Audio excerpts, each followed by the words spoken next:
Good evening and welcome to the November 12th Administration and Public Works Committee. We have a quorum.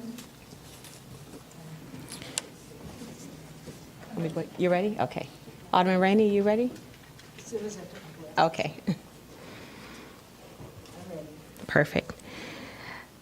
So we'll just get started with the consent agenda. Pardon?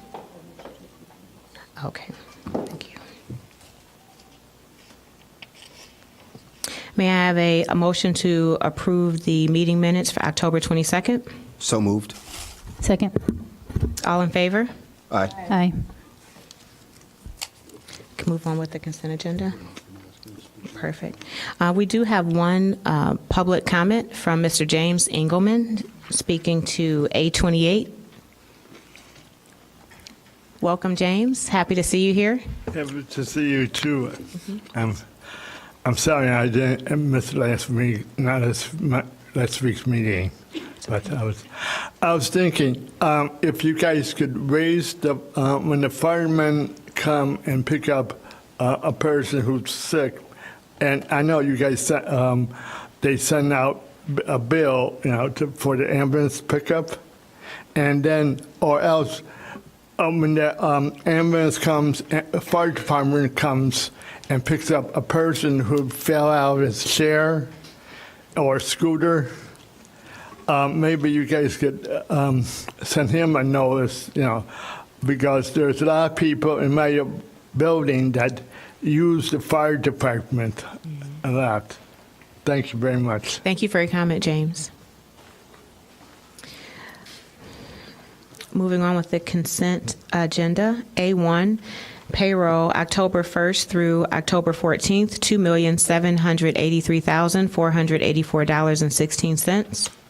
Payroll October 15, 2018 through October 28, 2018, $2,909,989.58. Bills list November 13, 2018, $4,529,828.66. For action.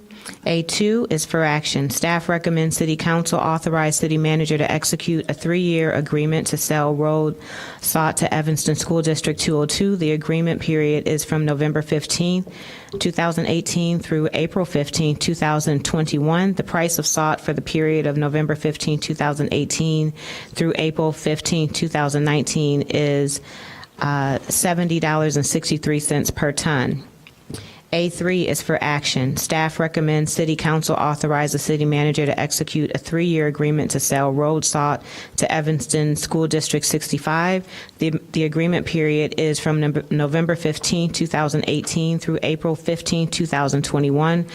The price of sought for the period of November 15, 2018 through April 15, 2019 is $70.63 per ton.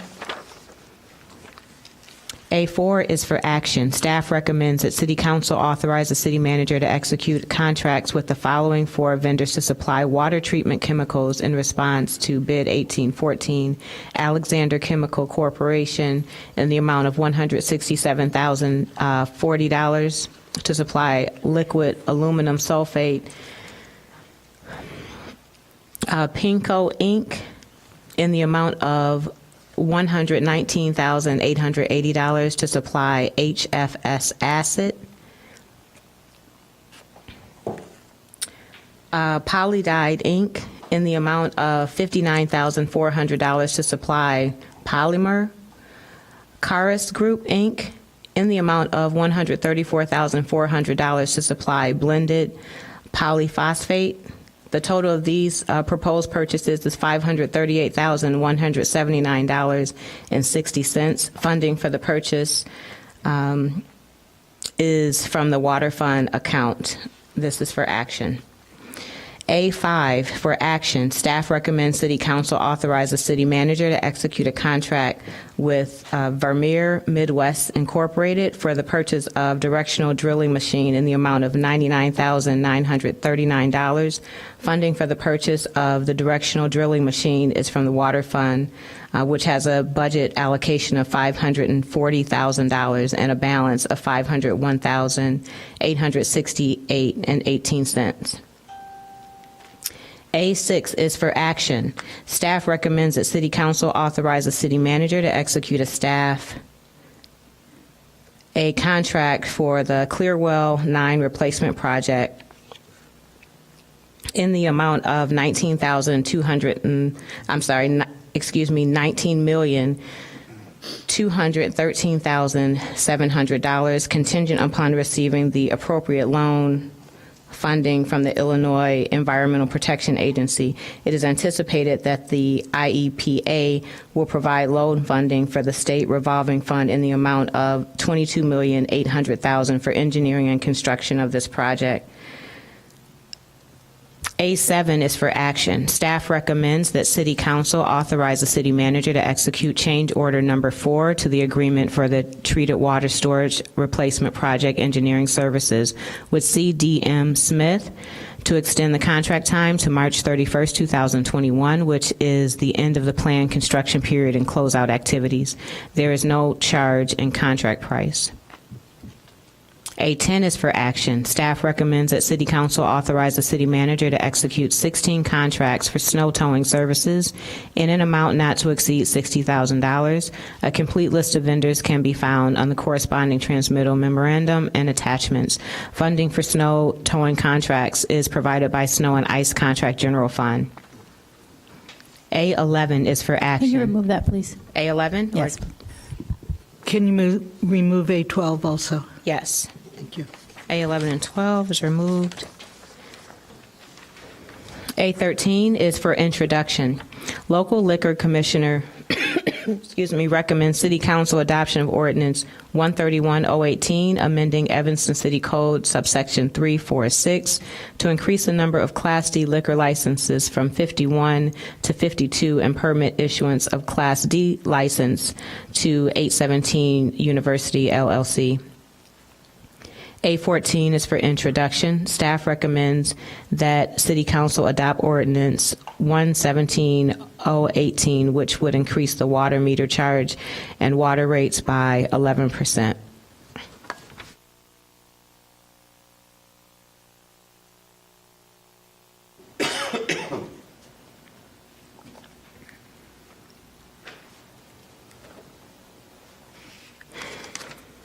Where are we? A15 is for introduction. Staff recommends the City Council adopt Ordinance 118-018, which would decrease the sewer user rate by 7.5% from $3.66 to $3.39 per billing unit. A17 is for introduction. Staff recommends... Remove that one, please. Yes.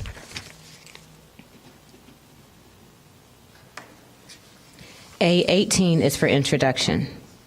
Staff recommends City Council adoption Ordinance 134-018, amending City Code subsections 10-452 and parking in predominantly residential areas to amend the permit renewal date and increase residential parking. Sorry, Madam Chair, can you remove that, too? Yes.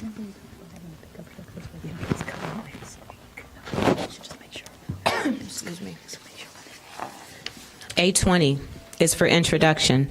Staff recommends City Council adopt Ordinance 145-018, amending various sections of Title 10, Section 11, Section 12 parking meter zones, adding Sunday enforcement from 12 o'clock to 9 o'clock p.m., increasing the rate of all 2 meters from $1 per hour to, from $1 to $1.50 per hour, all along term meters from 25 cents to 50 cents beginning March 1st, 2019, with an automatic increase to $2 per hour and 50 cents per 15 minutes in fiscal year 2020. The cost of replacement stickers and reprogramming the parking meters will be paid through the parking fund. A21 is for introduction. Staff. Could you remove that one, too, Yes. please? Thanks. A22 is for introduction. Staff recommends City Council adoption of ordinance. All right, Madam Chair, can you remove that one also? Sure. Thank you. A23 is for introduction. Staff recommends adoption of ordinance 163-018, amending ordinance 125-017 regarding the City of Evanston permit fee schedule. The proposal will create an application and fee schedule for expediting permit and plan review services. A24 is for introduction. Staff recommends adoption of ordinance 135-018, amending section 324 hotel, motel, and vacation rental tax to add bed and breakfast establishments.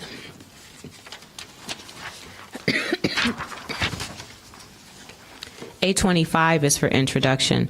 Staff recommends adoption of ordinance 137-018, amending ordinance 50-013 to improve compliance with vacation rental license requirements. Staff proposes to increase vacation rental licensing fees to align with cost of administering the program. A2 is for introduction. Staff recommends approval of ordinance 141-018, amending rental registration of rental residential buildings to Take include. that off. Could you take that off? Madam Chair, we also remove 827. Yes. And 828, please.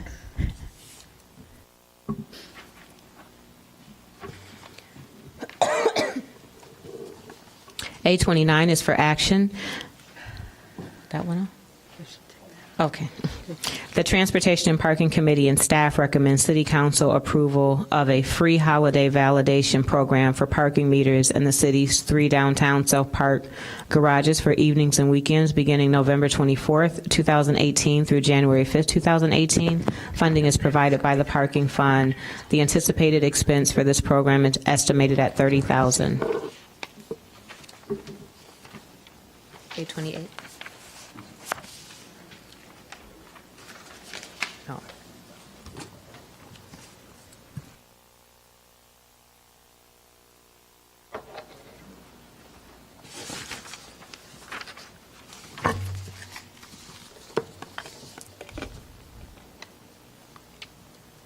Alderman Fleming, will you take A11? I think we should vote on the consent agenda, Okay. and then you go back. Okay, may I have a motion for the consent agenda? Move approval for consent agenda. Second. All in favor? Aye. All right, A11 is for action. It's professional services agreement with We Got Game LLC for the City of Evanston athletic programs. Staff recommends City Council authorize the city manager to execute a professional services agreement with We Got Game for the City of Evanston athletics programs run at Robert Crown and Chandler. The agreement is for 3 years with a mutual option to renew for two additional one-year options. It will run from January 1, 2019 through December 31, 2021. Instruction and expenses will be paid from the accounts listed. Compensation for the vendor varies for the type of program and number of weeks and camps programs operate, and will work within a fee structure, 70% revenue for vendor, 30% revenue for city. That's for action. Second. So my question, if there is park staff here, thank you. Can you, I guess I have a couple questions. I know that we did throughout the summer do vendor license for taekwondo and such things. This one seemed to be a little bit more of basic programming from what I could understand. So I guess my question is, why don't we use city staff to run basketball or, whatever programs this vendor's running? Sure. So, Madam Chair, Director Stoneback, members of the committee, Karen Hawk, Assistant Director of Community Services. So we do use staff to run some of the basketball leagues. These are more specialized camps. So at Crown, we run a T-ball league and a basketball camp, and at Chandler, we run a basketball camp and a flag football camp. Those are more specialized, and they work on a lot of different drills. They have a lot of different activities that take place. So we have paid a contract vendor because we don't have enough staff to do camps with all the other activities and camp sessions that are going on that staff are already working on. Okay, so I understand that, but I also, I guess, given particularly what you said now, T-ball, basketball, flag football, and I forgot the other one, soccer, I guess. I guess I feel like it might, in my opinion, save money for us to hire a seasonal staff who's going to run in our T-ball program. T-ball is pretty small kids, and I understand it's fun and there's some skill, but then that way I would like to see the cost. I guess I would have liked to see the cost for paying a staff member, even on a seasonal salary, versus splitting revenue and being in a 2-year contract. Again, I just feel like we could find some staff here in the city, even seasonal staff, to run these programs versus outsourcing for a 2-year contract. So that was my comment. Alderman Braithwaite? Thank you, Madam Chair. You kind of nailed it for me also. I was looking for more numbers, and I would hope that within all of the different sports clubs within the city of Evanston, that even if we couldn't bring on board a part-time seasonal staff, which I would definitely support, that we would have been able to partner with some of our local organizations that we're not outsourcing it to our neighbors to the south. So, if it's already in place, I could possibly support doing it a year, but I would like for our staff to come back with some alternatives to keep it local. Sure, absolutely. We can look into that. Thank you. It would be a little late now I get because it. the camp brochure is going out for 19, Right. but we could absolutely look into it moving forward if you want to switch to a 1 year. Is that doable? Do you see value in that? You're our staff. So the one concern I see with doing that is we compete against these different, they're different age groups, but they're taking place Different a lot at times. the same time as a lot of the local organizations especially with the basketball and the flag football. A lot of that stuff is taking place all at the same time. So we can absolutely look into that. I don't have any concern, contracting it out for a year and then looking at different options for 2020. Alderman Fleming? So I have another question then. Have we always outsourced these activities? We have. The basketball camp, I believe there are seven different weeks that we do a 1-week camp at Chandler that has been outsourced. The leagues are our staff run, which happen during the school year. Flag football, I don't know that that's been sourced out prior to this contract, but T-ball has additionally been sourced out typically. Yeah, so I appreciate the explanation. I guess I can't support this. I would have liked to think that we were a little more creative. I know that there was some conversation earlier this year about just our rec programs and some of them, looking at the ones that are full and the ones that aren't full. And being that we talk a lot about job creation and supporting, local vendors and such, it just seems like I would have liked us to work a little harder at trying to figure out how we could use some local people to run these things, even if it meant scaling back a little bit, particularly if we're finding that there are some, classes or programs that aren't full. So I appreciate you going to the 1 year, but I would like to see us kind of think through a little more how to bring the cost down a little bit and keep the program in-house.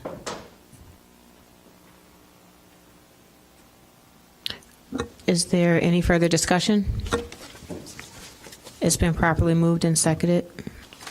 I think it's been amended. You need to amend it for a year. I was just going to say, we probably want to make an amendment then. Do you want to move the amendment? I'm going to Strike decline, them. so Or you're going you can move the amendment. to, where are we? Item 11. A11. Can we hold it until I'll let the other, and then we'll come back to it? Okay. A12, Alderman Rainey? Yes, thank you, Madam Chair.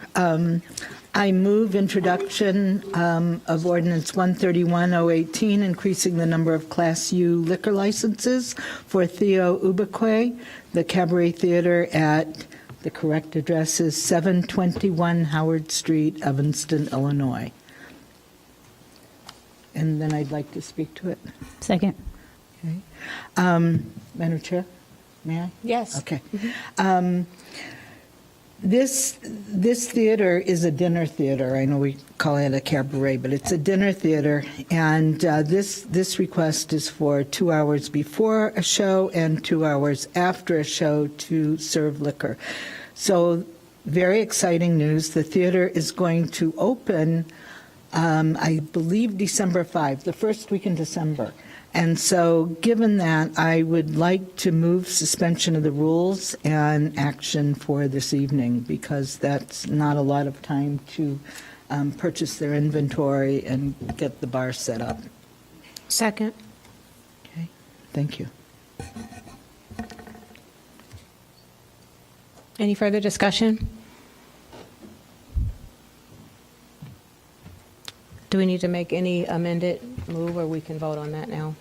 Just, Okay. Erica. All in favor? aye. Aye. Any opposed?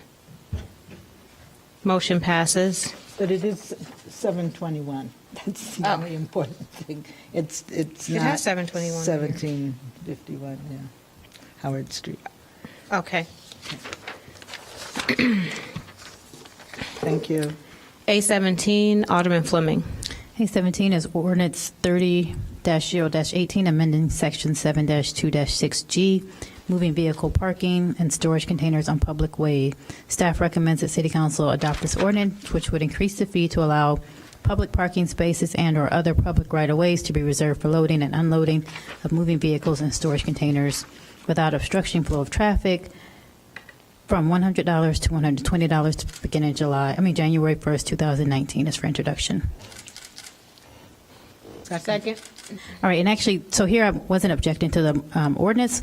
What I was going to ask staff to do, because I had this issue now twice in my ward, is that we could just make sure that well, can someone come up, because I guess I have a question. My question is, what do we do when people are parking these storage containers on their private property? I had a couple people get very conflicting information about that.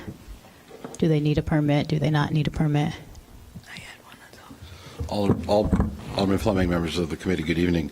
My understanding is that this is just for use of the right-of-way. And so if you are able to park it on your own property lawfully, then there's no requirement for a permit. Okay, so, all right, so I work with community development just because I had very tense.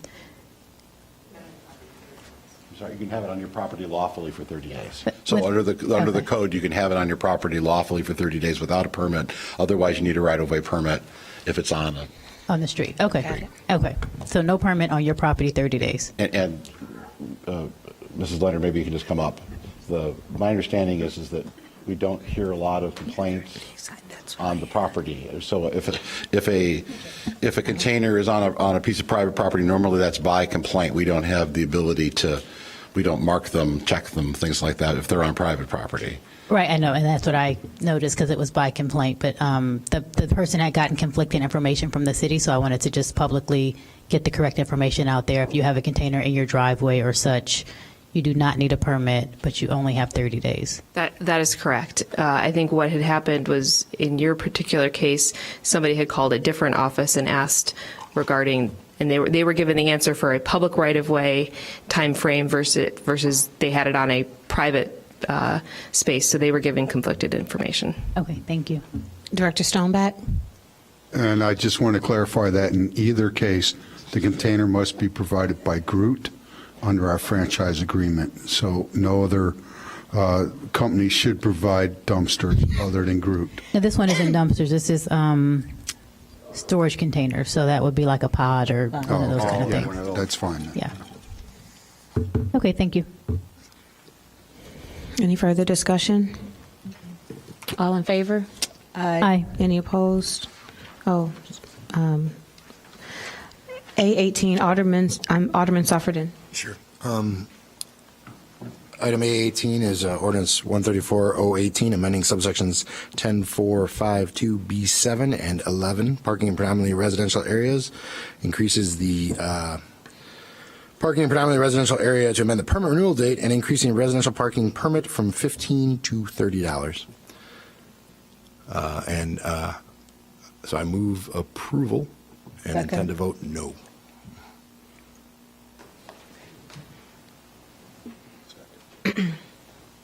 Second. All in favor, aye. Okay. All in favor? Aye. Any opposed? No. All right. Motion passes. A21, Alderman Suffredin. Sure. A21 amends the wheel tax, increases it by $10. I move approval. All in favor? Aye. Any opposed? No. Alderman Suffredin, A22. Sure. A22 is ordinance 148-018, amending section 325-2, imposition of tax to increase the real estate transfer tax for transactions with a sale price over $1.5 million. It is for introduction, and I move approval. Second. And on this one, I just have a question. Have we, is it going to be the date of contract or the date of sale closing where we're going to impose this? It's when the transfer stamps are purchased? Does anybody have an answer on how we're going to frame this? Are you just for asking for calculation of the? I'm asking just for clarification. Okay. The date of the purchase of the stamps. Okay, so if someone were to enter into a contract for a property at $1.5 million today and not close it till after January 1st, they will pay the new rate. Nope, because it's in $1. And $1. Okay, so all right. $1,501,000. Right, and so Yes. anything closing after, any stamps purchased after January 1st, that's how we're doing it. Yes. Yes. Everyone's nodding yes. I want to make sure we're very precise. Yes. All right, thank you. All right, move approval? Second. All in favor? Aye. Any opposed? Move on. Alderman Rainey, A26. A26, okay. This is ordinance 141-018. It's for introduction. We're being asked to approve or to introduce this ordinance, which amends rental registration of rental residential buildings to include inspection requirements and the addition of accessory dwelling units. It includes a fee of $200 for the initial inspection and registration of existing dwelling units, including accessory dwelling units, a fine of $75 to $375 for renting an unregistered unit following the amnesty period. These changes, including fee structures, were approved by the council on October 29. This is for introduction, and I so move. Second. Question. We talked a lot about looking at things through the equity lens. And while I support the intent of this wholeheartedly, at the time I wasn't thinking otherwise. But this raises the cost of rental housing. However, I'm going to swallow that. If our staff can tell us what is the status of the rental registration program right now, and are we introducing an amnesty so that all those that are not registered can, come forward and get registered? And I'd like to know how many are not registered that we know of. I think, one second, I'm getting Ike up to answer that because he can give you more information on that than I can. Good day, members of the committee. Ike Obo, Public Health Manager, Health Department. Your question was how many have not been registered? Do we have any? I don't. We actually do not have any idea of the unregistered rental units that we have in Evanston. The ones that we have registered, that we find out are through maybe complaints, or we just driving on a drive-by, doing inspections, and we find a for rent sign. That's usually how we find out about these unregistered rental units. And what we do is we send a notice to the property owners to come forward and register. But we typically do not know these unregistered rental units until there's a complaint also. Didn't we do a census of rental units, or at least rental buildings, when we first started the registration program? I'm not really certain about that. I know we have currently over 3,000 or so rental units, but in the beginning, I'm not really certain of how that was assessed. Have we made it clear to condominium associations, especially by way of, for example, the water bill that somebody in that building gets? Usually, it's a shared bill. Yeah. That we have a rental registration program, and if you've got people in your building renting their unit, they need to register. Yeah, usually we do send the notices out during the rental registration period. The information is on our website, and I think we can actually maybe do more by trying to find out about these registered rental units and encourage people to register maybe through our website and what have you. But I'm just concerned that people should register their rental Absolutely. units. But we have an obligation to let people know that we have this program, and then, not to do a really good advertising job and then to tell them they're going to be fined for not registering when they didn't know, yeah, certainly. There are ways in which we can inform We should do that. unregistered renters, definitely. Thank you. Maybe through ward meetings, our website, maybe through emails, we can definitely do that. We have a program called Rent Evanston, where we invite property owners around Evanston to talk about property issues, property maintenance, familiarity with the code, where we can actually disseminate this information. But the water bill is a great way. Every building in this town gets a water bill. Right. Okay. Madam Chair, Alderman Rainey, I think the amnesty program, or we're setting the effective date back a little bit, makes a lot of sense. So I've been talking with Director Thomas Smith, probably 90 days, 60 days for the council, so that if the council adopts the ordinance, we could set an effective date that could be April 1, and then do the kinds of things that you're talking about here to let people know. Because again, the idea here is to really compliance. We really would much prefer people comply. We don't want to go after people who are scofflaws. That's not the intent of all this. So this is for introduction this evening. If the council would like us to add some language for an effective date, again, Director Thomas Smith and I think 90 sounds right to us. So 90, so we could have this be effective April 1st. That sounds great. And we'll do an adjustment for revenue. There'll be some small revenue impact, but we can make an adjustment with the budget. Great. And to Alderman Rainey's point, that correspondence definitely go out with all water bills. Certainly. Mr. Stonebeck, we're still mailing, right? Because I know. The next one would go out in January. Okay, so that would make sense then. That would give people the lion's share of that time then to be aware, and so we can. Mr. King already left, but I'm sure the deadlines. I'm sure we can still accommodate a January mailing deadline at this point in November.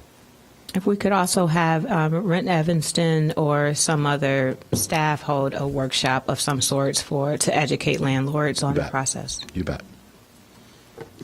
So if the committee wishes, just I think to amend as is, and then send forward to the council for second reading. Thank you. Any further discussion? Want to prepare an amendment?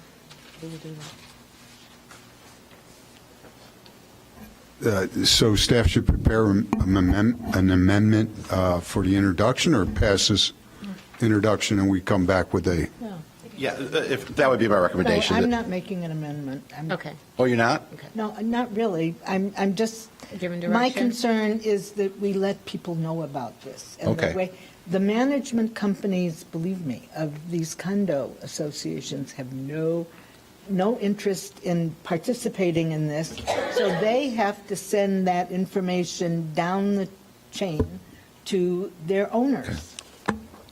If you're an owner in a building and you're renting your unit, you got to get it registered. Okay. Well, we will do the outreach regardless. So if the committee wishes to leave the ordinance as is, that's fine. We'll still do the outreach that you just outlined. Thank you. Thank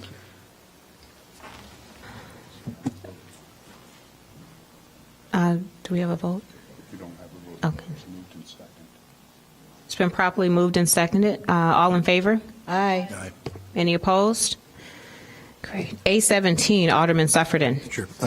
Ordinance 133-018, amending Section 3219, the Transportation Network Company Tax. This is for introduction, and I have a proposed amendment. Second. This is exciting. So here it is, and I've distributed it to you all by your electronic mail. Staff has prepared it. The rate would be 20 cents for... Wait, say that again. So the rate would be 20 cents for shared rides, 45 cents for individual rides, and wheelchair accessible vehicles would be exempted from the tax entirely. That's a good idea. And this is the result of conversations that Ms. Storley has had with members of the industry, and I believe that it is consistent with our goals of eliminating congestion, improving mobility, and generating revenue. So I move my amendment. Thank you. I want to add that if you could, staff reach out to the ride share companies to talk to them about actually getting these accessible rides in Evanston. I've attempted on a handful of times for a friend to get transportation, and when you go on the app, it's not showing availability for our zip code. So if we're going to work on this exemption, it would be nice if they were here for us to access this service. Here. Yes, there's my friend right there. Any further discussion? Oh, pardon? I'll second. We had another comment. Alderman Fleming? I have a question, yes, so I'm just looking at this, sorry, Alderman Suffredin. How would this, I guess my question is, how can we include our seniors who are using, would we can include our seniors who are using our taxi cab voucher coupon? Or is that too difficult to do? They have their own card that they load up, but I don't know if it's classified differently in the Uber rideshare system. It's not. So they just have the fee. I think they just have the subsidized They just have card. the. Alderman Simmons, Alderman Fleming, members of the committee, the systems really aren't set up. They don't classify the rider. Okay. In that way, if the rider, if someone signs up either or notes on the app that they're looking for the carpool or they're looking for the assistance vehicle, that's something that's self-selected. So we can then easily tax the difference there. Okay. All right. Otherwise, it's a We straight don't have ride. it. Okay. All right. Perfect. Thanks. Any further discussion? All in favor? Aye. Aye. Any opposed? Great. A28, Alderman Fleming. A28 is ordinance 150-0-18, amending section 9-2-3B, increasing fire department transport fees. Staff requests that we adopt this ordinance, amending the section of city code, increasing the transport fees to $1,500 irrespective of the type of call. This is for introduction. Ouch. Second. So I have a question. I appreciate the staff's chart in here, but it's a little bit confusing. So can you explain to me, I guess, the different types of calls? I understand the fee is just going to be a flat fee here, but it says it won't have an impact on our residents. And the only way I could understand that is if everyone has insurance, which I imagine is not the case. So I'd like some more information. Good evening, Madam Chair and members of the committee. So what we can do here is, and the company or ambulance billing vendor, the Andres Medical Billing, works with the hundreds of cities in the Illinois. So what we are looking at the increase here is for the insurance company, the patients who have insurance. So we will bill the insurance company, and if the council decides, we can write off the amount owed by the Evanston residents. We'll still bill the non-residents. Obviously, the Medicaid and Medicare patients, they have a set limit. So they are not impacted by these rate increases. They would still pay the lower rate, which they have been paying now. So this is essentially the money which we have kind of left on the table from the insurance companies. Okay, so we would bill the insurance, and then if a resident calls does not have insurance, we just Bring it back. we would not cost them. Right. Either they might have Medicare, and they would pay at the fixed rate. Right. So they are not impacted by that. Somebody having an insurance, and they say their insurance company pays 90%, and 10%, if it's for Evanston resident, we can write it off. Okay. Alderman Rainey? So I want to make sure, you're really just trying to capture the maximum insurance payment, Yeah. right? Okay.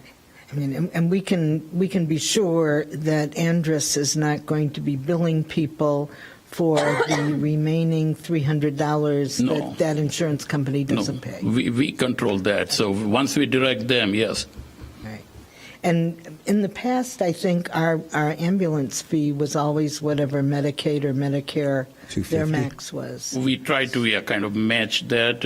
We are proposing that, and so many cities. I just recently read about the city of Elgin. They are raising even beyond their current rate of $1,800, and the only reason is the same logic that it won't be a burden on the local residents. Thank you. That's good. It's good stuff. Thank I do have one more question. Alderman Fleming? So non-residents who don't have insurance, how do we deal with that? I mean, then again, it's up to the city council, yes. I mean, typically most cities, they bill the non-residents. But again, yes, it is up to the city council, and accordingly we can direct our vendor. Yes, I guess for me then, if we have a non-resident who's in town calling the ambulance and doesn't have insurance, I'm happy to bill them. I don't think that we should price gouge them at $1,500. I think if we have someone in our town who needs an ambulance, that they should call, but obviously if they don't have insurance, I'm going to assume they might not have $1,500 for the ambulance ride. So I would like to make a motion that we lower that non-resident, non-insured fee so that we're not being a burden as well. No, we What- can, go ahead. Do we have an option for a Waiver? financial Waiver. income qualifying waiver? Because some may just opt not to have insurance for whatever reason and be able to afford the fee. So is that an option, or do we have that currently? We don't, but it's again up to the, if the city council decides, I mean, there's nothing in the code or anything like that, but city council can let it, give it to the power to the city manager so that we can decide when we get the calls or anything, representation for the hardships, and we can waive that. So how do we move forward on giving direction that we do have an option for an income qualifying waiver or a sliding scale fee? I mean, as a part of this adoption, you can tell the city managers to consider any, kind of this hardship request. Okay, Right, so since I made the motion, I'm happy to make an amendment to add that part. great. So Alderman Rainey wants to object. Oh, Alderman Rainey? I think since this was a little confusing to several of us, that maybe we could just hold it and you could come back with us and explain how it currently works, because we don't gouge people now who don't have insurance. And I don't think the increase in the rate has anything to do with those individuals that we aren't currently gouging. We're trying to get the maximum Right, from I'm trying the to- insurance company. Right, so what is the could- non-insurance rate at this point? Is there? The current rates are there if you read the ordinance, and it's different for different categories. So like ALS, what they call for resident is 579, ALS 2 advanced 771, and BLS 512. So those are the resident. Non-residents are a little higher. ALS 750 for non-resident, ALS 2 $900 for non-resident, and BLS is $700. Those are the current rates. And we are proposing a fixed rate of $1,500 in all categories. I'd like you to clean this up a little bit and bring it back so we can hold this. Alderman Simmons, members of the committee, may we ask that the council forward this for introduction and then have it be referred back to the committee at your next meeting, so that that could be acted upon if the committee is satisfied next week. Could be acted. Yeah. Sure. But we would ask that if you could recommend introduction and then referral back to the committee and to be on your agenda next week. Thank you. Alderman Rainey, did you have anything else? All in favor? Aye. Any opposed?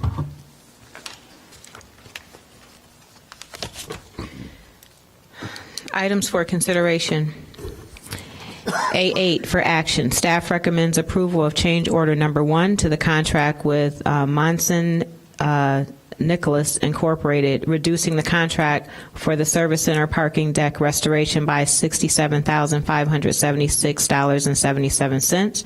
The change is due to the reconciliation between the contractual quantities and the actual quantities provided for the Service Center emergency repairs. This will reduce the existing agreement amount from $526,074 to $458,497.23. Funding will be provided from the Capital Improvement Program. General obligation bonds is for action. Second. Any discussion? Oh, Alderman Rainey? Or is that the old light? Sorry. All in favor? Aye. Any opposed? Motion passes. Alderman Braithwaite, A9. Sure.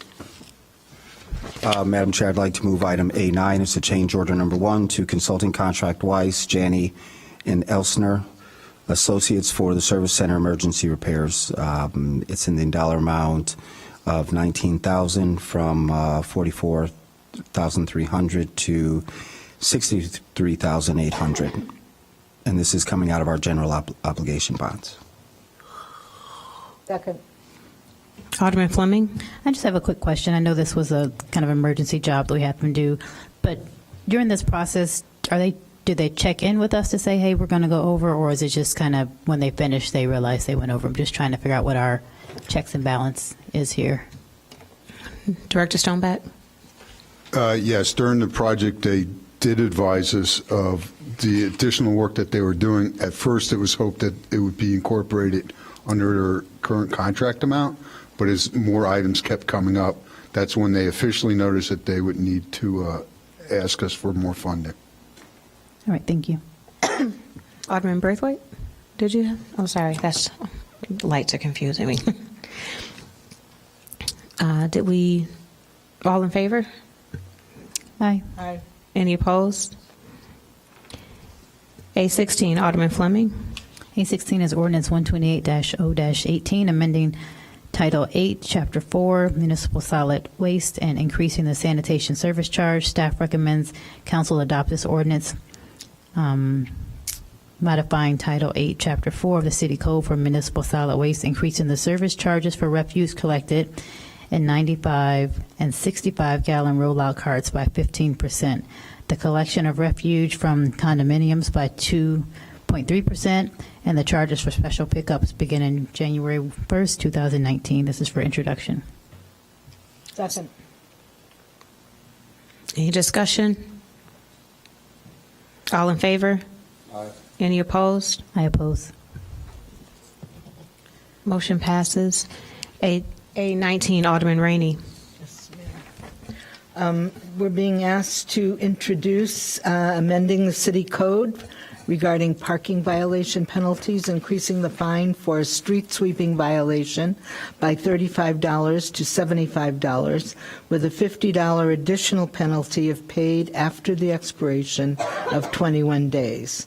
A policy change regarding towing procedures will accompany this change to reduce the financial hardship and inconvenience that vehicle owners currently endure as part of sweeping operations. Staff also recommends increasing the fine for an expired parking meter by $5 to $25, effective January 1, as part of the 2019 budget proposal. This is for introduction. Second. Move approval? Did you No, second? I did you say did second. second it, but I have something. So this fee here for the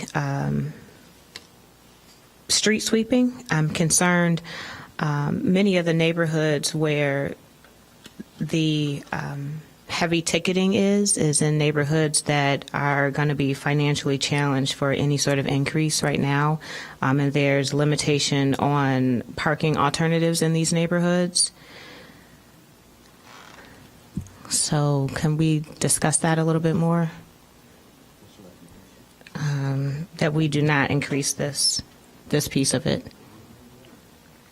So I'm recommending that we do not increase the street sweeping violation, or maybe do we have any options for hardship when residents have heavy fines for parking or boots. Is there any sort of income qualifying way to get a boot off? What are our options? Because we're further impacting their financial life by maybe they can't get to work now, and they do get the boot off and they can't pay their water bill, and so what options do we have for those residents?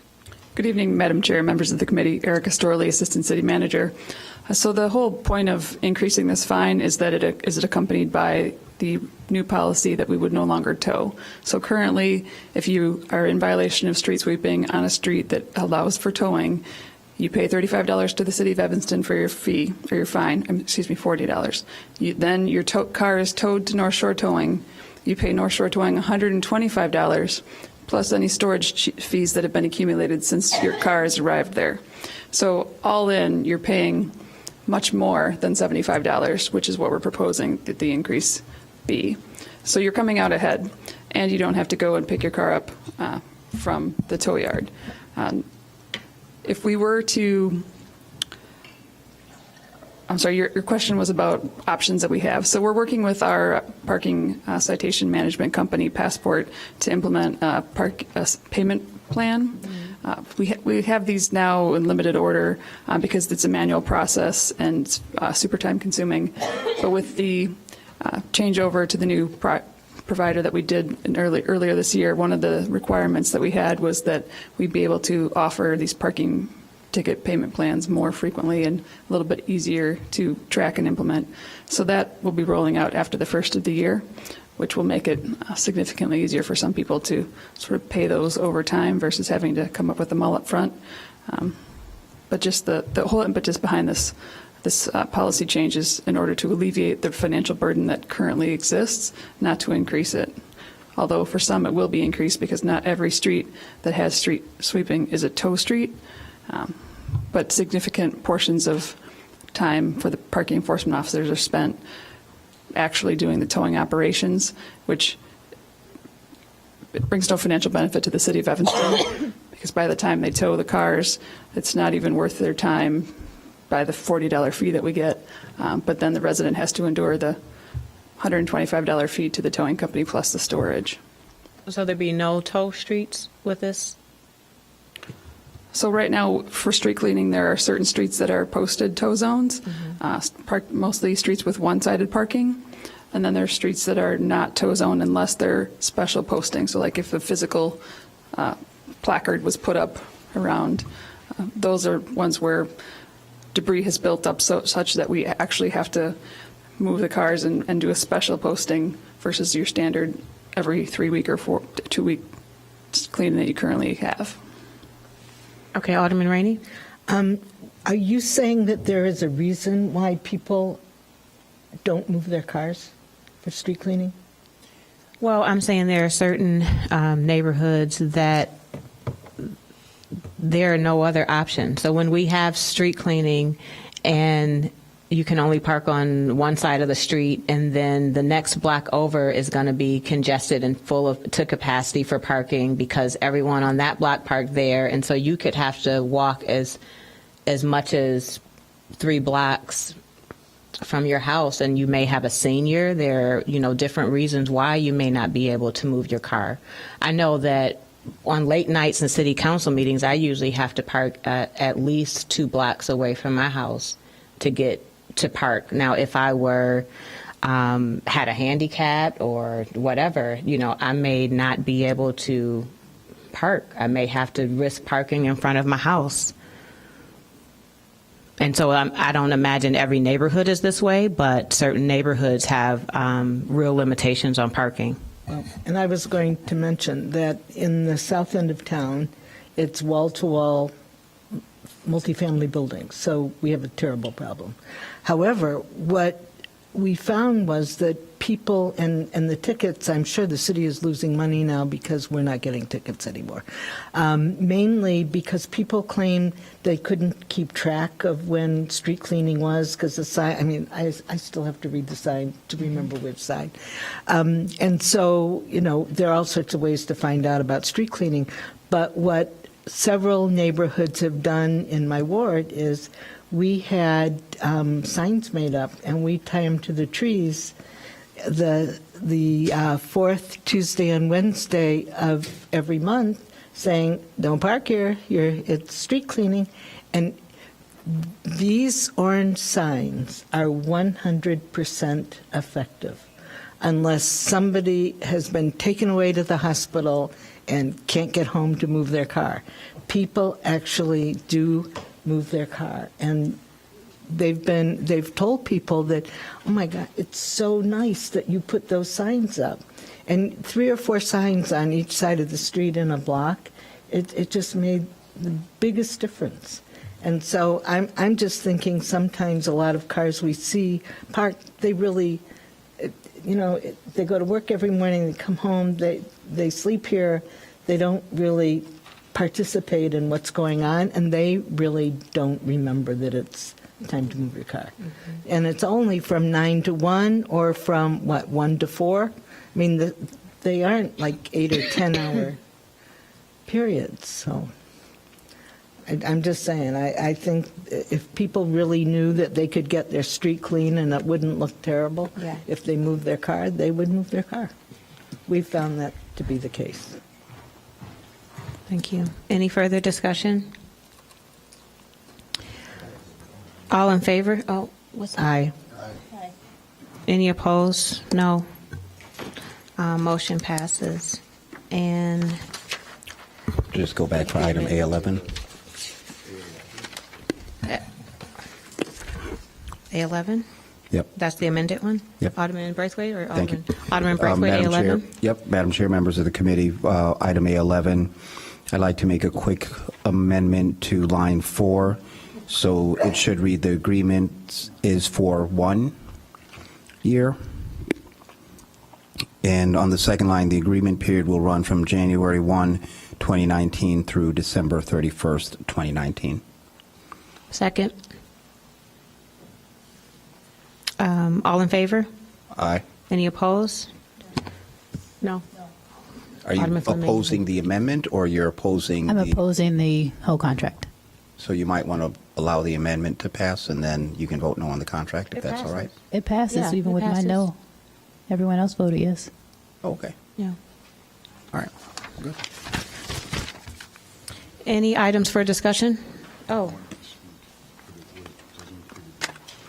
My apologies. We have a public comment from Mr. Dan Joseph. Hello, Dan. Hello, everybody. Thank you for allowing me to comment. This is a general thing, but I can just cite one example. And I noticed one of the plans is to increase parking enforcement officers by 2, with the plans of increasing revenue from people that are not following the law. And it looks like it's based on something called ceteris paribus, which means all other things equal. But it might not be. For example, if the city makes an announcement, now we have enough parking enforcement officers that anybody parks more than 5 minutes in a wrong place will be ticketed. And that might scare enough people away, so the revenue totally will drop. So my concern is when you're looking for ways to increase revenue and increase cost to increase revenue, it might not come out the way you planned. Thank you. Thank you. Thank you. Were there any items for discussion? Alderman Rainey? I have great respect for Mr. Joseph's comments, especially when it has to do with public transportation. However, may I explain why I proposed the additional 2 parking enforcement officers? Please do. Okay. Had nothing to do with getting our residents. It came to be that I discovered that on weekends and many nights, while we have, on behalf of our neighbors, put up Evanston parking districts only, In other words, if you live in Evanston and you have your car registered in Evanston, you can park any time of the day or night or weekend in these districts. However, if you live close to another community that does not allow for this kind of parking, you will find that people from Chicago come into your neighborhood and they know that on Fridays and Saturdays and nights and weekends that there's going to be very little enforcement except if somebody in the neighborhood decides they've had enough and they call, which doesn't happen often. So this really is to support our neighborhood parking restrictions so that those people who live in very dense, congested neighborhoods will have some enforcement of the rules that are governing their street, and not to go around downtown and ticket all our guests and things, but it's really to support neighborhood parking enforcement and our neighbors. So that's why. I really wasn't looking for a whole bunch of extra money, but if we can charge Chicago for violating the law, that's all I want. Thank you, Alderman Rainey. Is there any communication? Thank you. May I have a motion to adjourn? So move. Second.